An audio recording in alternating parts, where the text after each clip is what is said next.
銅鑼灣世貿中心3樓308號鋪。好，今日帶大家嚟到銅鑼灣世貿中心。咁我行咗幾層樓啦，就揾到一間鋪頭，佢個名咧都幾特別嘅，叫 Afternoon Tea 啊。咁大家預備好未啊？我帶大家入去咯喎。好，我哋行啦。好啦，開始行入鋪頭裏頭啦。行到入邊之後咧，咁其實嗰個地方好大好闊咯。門口有啲卡座啦，而左右都好多卡位嘅。咁佢哋就安排咗坐咗入邊最裏頭嘅位置。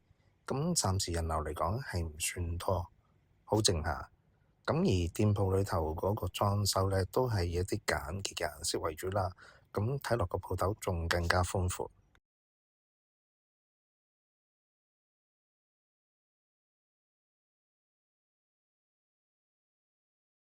嗱，去到啲實體餐牌嘅餐牌上邊咧，都有好多唔同嘅嘢食啦。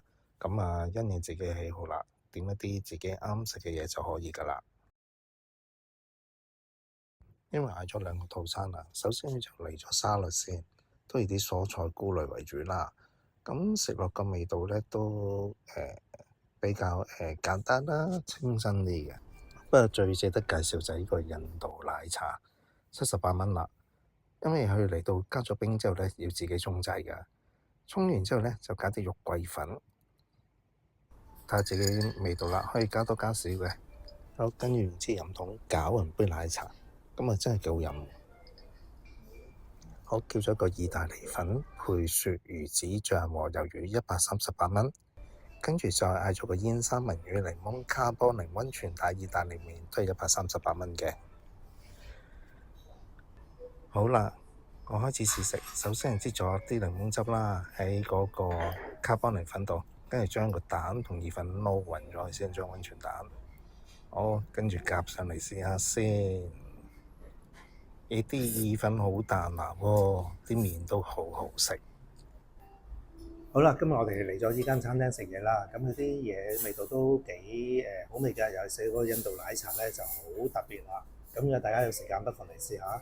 咁縱觀而家咧，佢嗰個地方咧人流都唔算多嘅，環境都算好清靜。咁大家可以嚟試下佢嘅晚餐啦。嗱，喺門口度放咗唔同嘅貨品啊，都係畀嗰啲幫襯嘅人客去購買嘅。如果大家鍾意今日嘅介紹，可以畀個 like 我同訂閱我嘅頻道啊。